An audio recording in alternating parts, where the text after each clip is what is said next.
Se você quer conhecer as nossas carteiras recomendadas de fundos imobiliários, fica até o final desse vídeo, onde que nós vamos dar maiores detalhes.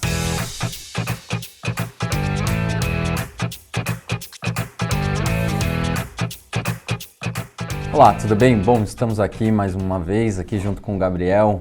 Tudo bem, Gabriel? Como vai? Tudo bem, pessoal? Como é que tá? Bem, tranquilo. Bom, vamos falar um pouquinho sobre fundos imobiliários, essa categoria que vem chamando bastante atenção e destaque aqui no nosso mercado financeiro. Bom, mês de abril termina até com um tom mais ou menos positivo, né? A gente ainda está acompanhando aqui o fechamento, mas tudo indica que a gente vai ter um mês positivo olhando para o IFIX. Só que acho que de maneira geral, esse tom foi muito mais baseado, acho que na própria incorporação de dividendos do que propriamente no ganho, aí uma valorização de cota. Acho que a gente viu nesse mês um mercado um pouquinho menos volátil, né, que o mês passado. E inclusive fundos aí de títulos, né, que a gente teve um destaque na nossa carteira de renda foi muito bem esse mês, principalmente porque a gente estava comentando sobre questão de IPCA, né, IPCA e GPM vieram um pouquinho acima aí no mês passado e beneficiou fundos como o KNPI11 e o RBR que estão na nossa carteira, né, que tem muitas posições atreladas ao IPCA e o GPM, né. Então a gente viu um yield deles um pouquinho mais elevado nesse mês. Sim, então até traduzindo talvez um pouquinho para você, acho que o Gabriel falou um pouco, são os dados de inflação no mês de abril. Isso. Apesar de não terem explodido, a gente viu uma certa surpresa aí, positiva não, né? Depende do ponto de vista, né? Exatamente. Para quem está nesses fundos, até que é uma notícia positiva. Mas de maneira geral, para o mercado como um todo, estou falando lá do macro, não tão positiva. A gente teve aqui um pouco, tanto o IPCA como o IGPM, um pouco acima. Então, isso foi um pouco aí que o Gabriel comentou, basicamente, aí da inflação. Falando até, isso foi abril, mas tomando aqui também como nota, nossa perspectiva para maio, a gente olha, até conversando com o nosso economista-chefe, André Perfeito, que pode ser ainda presente mais um mês, enfim, até um pouco mais nos próximos períodos, essa inflação. Por quê? A gente pode destacar basicamente dois componentes. Primeiro, um componente vindo, talvez, de dólar. A gente teve, de novo, mês de abril, teve uma desvalorização do real frente ao dólar. E também a gente teve um pouco ali um efeito proteína. A gente viu tanto as empresas aí, as ações no setor se valorizaram. Né? BRF tiveram uma valorização bem forte, né? Sim, e como contrapartida, faltando ali oferta de animais, né? Na China, né? Isso tende a aumentar o preço das commodities. Então, o preço talvez aí tenha uma valorização no mercado interno. Bom, então acho que fechando a carteira renda, a gente viu aí um destaque principal aí, basicamente por esse ponto. Exato. E tanto isso que a gente decidiu não alterar nada na carteira, né? A gente acha que ela continua bem aderente para o mês de maio, né? A gente tem fundos aí, por exemplo, o HFOF, que a gente colocou no mês passado, que performaram muito bem, pagou um yield aí de quase 1% no mês passado, e eu estava lendo o relatório deles indicando que provavelmente eles vão pagar um dividendo aí de R$ 1,20 no próximo mês, nos próximos 2 meses, né? Então dá um dividend yield aí de mais ou menos 1,2%, um dividend yield bem interessante para os próximos meses aí desse fundo. E o KNIP também, né, que beneficia da alta do IPCA, né, bastante atrelado a esses títulos. Então a gente decidiu por manter a carteira inalterada, né? Sim, até também, você não comentou, né, mas outro fundo em renda, o BBPO, a questão ali é um fundo que tem uma certa segurança da renda, né, um contrato bem longo, atípico. Também é uma taxa bastante atraente, então justifica a nossa posição de manter. Bom, até uma coisa engraçada, a gente estava pegando o gancho aqui de análise, um pouco antes de a gente preparando aqui a nossa entrada, sobre dividendos. A gente viu até um pouco uma mudança um pouco mais drástica do dividendo médio do IFIX de um mês para outro, né? Acho que assim, é até engraçado ver essa mudança bastante expressiva. A gente olha lá no gráfico que a gente acompanha, o dividendo médio da indústria, medido pelo IFIX, ele estava em torno de 6,75.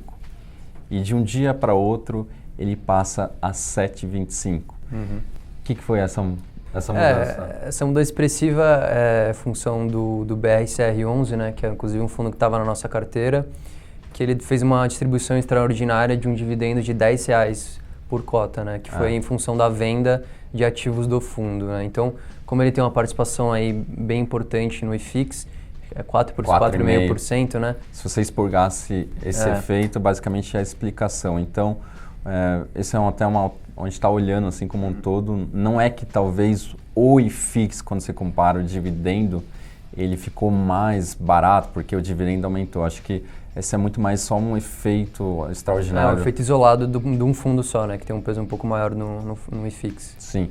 Bom, falando até um pouco desse contexto que a gente explicou, falar um pouquinho sobre o que não foi tão bem e talvez assim ainda carece um pouco de triggers.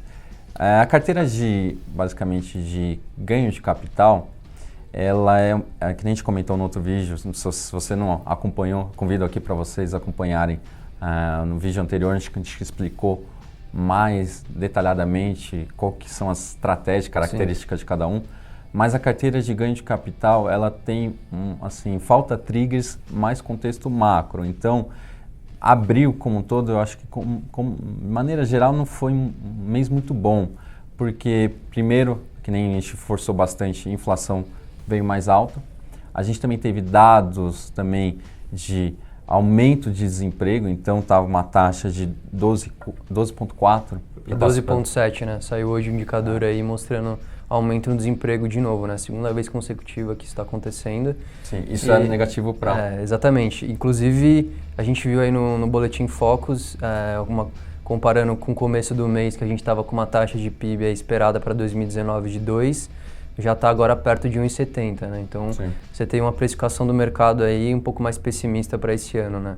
Para a atividade econômica, que é muito importante para a carteira de ganho de capital, porque a gente está falando aqui de ativos reais, de prédios, de galpões, né, que dependem muito da atividade econômica para diminuir sua vacância, para aumentar a renda possível do fundo, né? Então isso de fato não contribuiu para a nossa carteira aí de ganho de capital.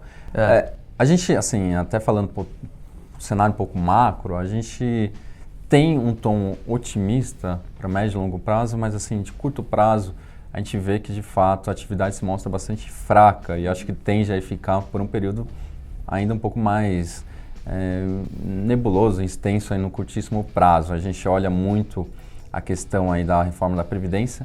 É um tema muito importante, né? Acaba atrasando, basicamente, decisão de consumo, decisão de investimento, várias variáveis importantes, inclusive aqui também para o setor imobiliário.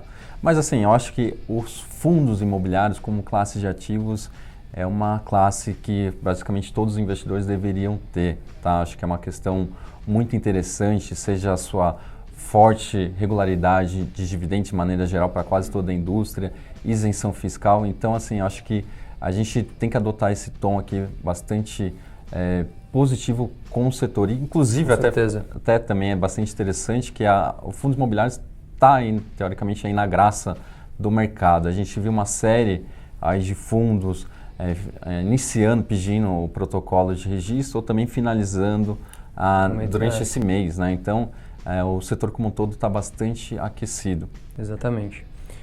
Acho que, pegando o gancho que a gente falou, né, do próprio BCRR11, que a gente vai tirar ele da carteira esse mês, né, justamente pensando em todo esse cenário que a gente traçou aqui, uma atividade um pouco mais fraca ainda, é um fundo que tem uma vacância um pouco alta.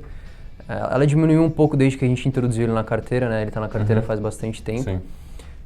Mas a gente decidiu colocar um fundo novo, que é o HGRE11, é um fundo do Credit Suisse que tem algumas características parecidas, por ter uma diversificação bem alta na carteira, né? Não é um monoativo. Exatamente. São vários ativos, é um fundo bastante diversificado, né? Diversificado. E ele tem uma taxa de vacância menor que o BC Fund. Assim, até a questão, assim, até posso colocar, quando você espera uma recuperação mais forte da economia, inclusive é até mais interessante você comprar ativos com vacância maior, né? Porque você no futuro você vai ter ganho de cota aí, né? De cota, né? Mais interessante. Que nem o EDGA11, por exemplo, que a gente tem na nossa carteira, né? Que a gente acha que o metro quadrado dele está bem barato pela localização, então é um fundo que a gente aposta aí nesse ganho de cota mais relevante. É o nosso atacante da carteira é o nosso de ganho de atacante, capital? Exatamente. Legal. Bom, mais alguma coisa, Gabriel? Eu acho que é isso. Então, carteira de renda fica inalterada e a carteira de ganho de capital a gente introduz aí o HGRE. Se você quiser entender um pouquinho mais sobre o fundo, leia o nosso relatório, tem todos os indicadores do fundo lá, dividend yield, volume médio. A gente faz um textinho também explicando mais sobre o fundo, sobre a nossa tese, por que a gente está investindo nele. Então fica a dica aí para você olhar o nosso relatório e emitir a sua opinião aí nos comentários também, melhorias. E a gente está à disposição aqui sempre, né? Legal, muito obrigado. Bom, só lembrando aqui então, que nem o convite aqui que o Gabriel colocou, acesse o nosso conteúdo na íntegra e também vale destacar que aqui operar na Necton fundos imobiliários é muito atraente, a gente não cobra nenhuma taxa, então fica aí a dica, se você não investe, comece a investir em fundos imobiliários. Muito obrigado, tchau, até mais. Pessoal, obrigado.